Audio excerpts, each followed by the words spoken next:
Welcome back to the channel. तो हमारा chapter 2 से एकल द्रव्य और उसके योग से पार्ट 2 है। तो उसके अंदर हम नेक्स्ट देखेंगे आम्लकी। सबसे पहले इसके अंदर आम्लकी स्वरस है। इसका जो घटक द्रव्य है वो है आम्लकी। विधि है स्वरस कल्पना के अनुसार। अनुपान हम इसका करते हैं मधु के साथ, हरिद्रा चूर्ण के साथ, और सेवन काल इसका दिन में 2 बार। अब नेक्स्ट आता है इसमें हमारा आम्लकी आदि चूर्ण।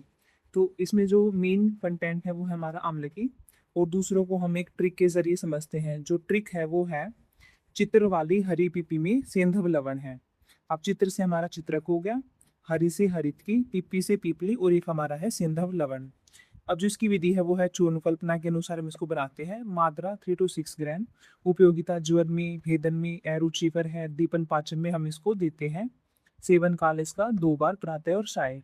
अब नेक्स्ट इसके अंदर आते हैं हमारा त्रिफला रसायन। इसके अंदर जो द्रव्य है वो है हमारा त्रिफला हरित की विविध के अम्ल की। अनुपान मधु या फिर घृत के साथ। अवधि है 1 वर्ष तक।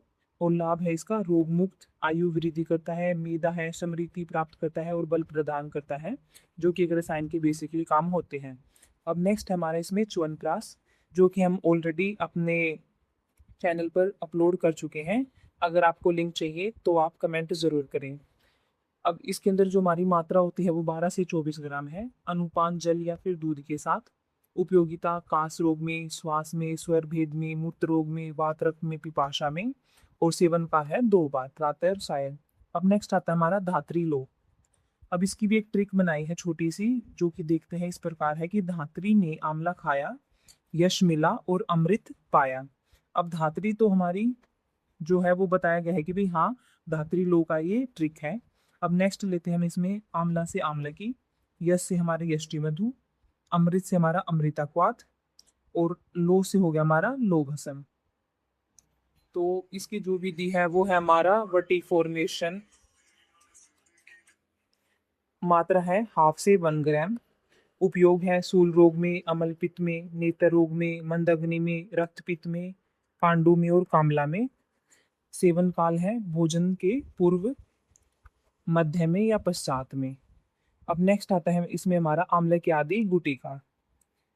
अब इसका जो द्रव्य है वो भी एक ट्रिक के जरिए हम देखते हैं कि आम का कमल कुष्ठ से लज्जा में मधु पी गया। अब हमारा एक है हमारा इसमें आम से आम्ल की, दूसरा हमारा कमल, थर्ड हमारा कुष्ठ द्रव्य, लज्जा से हमारा लज्जा हो गया और मधु हो गया। अब इसकी जो मात्रा है वो है हमारी 500 मिलीग्राम। उपयोगिता है तृष्णा में, मुख सोस में। सेवन काल है मुहुर्मुहु। अब नेक्स्ट देखते हैं हम फल चित्रक आदि क्वाथ। ये इंपॉर्टेंट है, पेपर में पूछी जा चुकी है, तो आप इसको जरूर ध्यान से देखें। इसके अंदर जो घटक द्रव्य है वो इसमें हमारा त्रिफला है, मुस्ता है, हरिद्रा दारू हरिद्रा है, और इसमें हमारा जल है। इसकी मात्रा जो होती है वो होती है 48 ml। इसमें क्वाथ प्रिपरेशन हमें करनी है विधि। उपयोग है इसका मधुमेह में, और सेवन काल है प्रातः काल या फिर भोजन के पूर्व पूर्व हम इसको लेते हैं। अब इसके अंदर जो हमारा लास्ट है वो हमारा त्रिफला घृत है। इसके अंदर जो द्रव्य होते हैं वो हमारा क्वाथ से हम ले लिया त्रिफला, वासा और भृंगराज क्वाथ। नेक्स्ट हम लेते हैं त्रिफला, फिर अजादूद, सेंधव लेते हैं, कमल लेते हैं, काकोली शीर काकोली, मरीच शुंठी शर्करा, और एक होगा हमारा गोगरित। ये इजी है, अगर आप इनको 2 या 3 बार रिवाइज करेंगे तो जल्दी ही याद हो जाएंगे। मतलब कि बेसिकली जो क्वाथ लेते हैं हम त्रिफला क्वाथ लेते हैं, वासा का क्वाथ लेते हैं, और भृंगराज का क्वाथ लेते हैं। नेक्स्ट हम इसमें त्रिफला लेते हैं, रित की विविध के अम्ल की, अजा का दूध लेते हैं, सिंधव लवण लेते हैं, कमल लेते हैं, काकोली शीर काकोली लेते हैं, मरीच सूंठी शर्करा लेते हैं, और एक हमारा गोगृत लेते हैं। इसकी जो मात्रा है वो है 12 ग्राम। अनुपान है उष्ण जल के साथ या फिर उष्ण दूध के साथ। उपयोगिता होगी तिमिर रोग में, नेत्र पांडु में, नेत्र स्त्राव में, या फिर अंधापन में हम इसका प्रयोग करते हैं त्रिफला घृत का। यानी कि आई के लिए ये यूजफुल है, बेनिफिट है। सेवन काल 2 बार करें इसका, प्रातः और साय। तो अगर आपको इस वीडियो की अगर पीडीएफ चाहिए तो हमने अपना कमेंट में टेलीग्राम का लिंक दिया है, आप वहां से जाके डाउनलोड कर सकते हैं।